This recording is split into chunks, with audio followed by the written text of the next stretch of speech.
Visakha collectorate వద్ద YSRTUC నిరసన చేపట్టింది. ఏపీఎస్ ఆర్టీసీని ప్రభుత్వ రంగంలో కొనసాగించాలని డిమాండ్ చేస్తూ ఉన్నారు. ఇక ఈ మేరకు కలెక్టర్ కు వినతి పత్రం ఇవ్వనున్నారు వైఎస్ఆర్టీయూసీ నేతలు. ఈ నిరసన కార్యక్రమంలో గాజువాక వైఎస్ఆర్సీపీ నేత తిప్పల దేవన్ రెడ్డి, ట్రేడ్ యూనియన్ నేతలు పాల్గొన్నారు.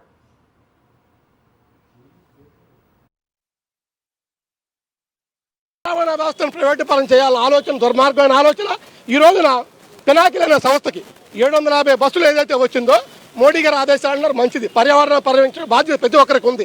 మేము ఒకటే ఒక డిమాండ్ చేస్తున్నాం. ఏదైతే బస్సులు వస్తున్నాయో వాటిని ఇప్పుడు లక్షల కోట్లు అప్పులు చేస్తున్నారు కదండి, ఒక 10,000 కోట్లు ఆర్టీసీకి అలొకేట్ చేస్తే ఆ అప్పు ఆర్టీసీ కార్మికులే తీర్చుకునే సత్తా వాళ్ళకు ఉంది.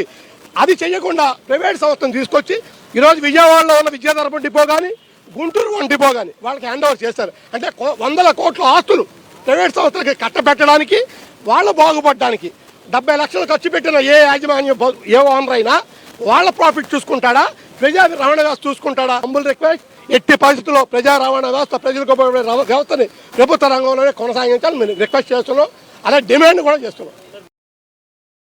మరిన్ని అప్డేట్స్ కోసం ఛానల్ ను సబ్స్క్రైబ్ చేయండి. నోటిఫికేషన్స్ కోసం బెల్ ఐకాన్ పై క్లిక్ చేయండి.